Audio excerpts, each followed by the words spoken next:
Slapstick Theater, si Hana at ang Diyos.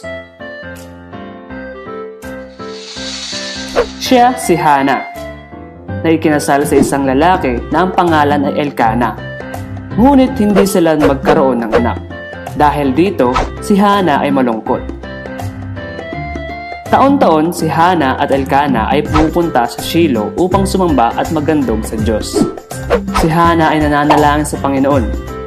Sinabi niya sa Panginoon kung pagkakalooban siya ng isang anak na lalaki ay ihahandog niya ito. At ang kanyang anak ay maglilingkod sa Diyos buong buhay niya.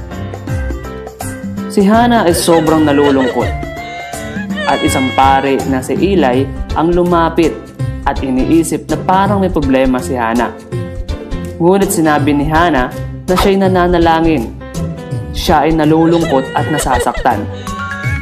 Sinabi ni Eli, sana ipagkaloob ng Diyos ang inihiling mo sa kanya. At matapos, si Hana ay hindi na malungkot. Dumating ang panahon na si Hana ay nabuntis at nanganak ng isang lalaki. Pinangalanan niya itong Samuel dahil sinabi niya, hiningi ko siya sa Panginoon.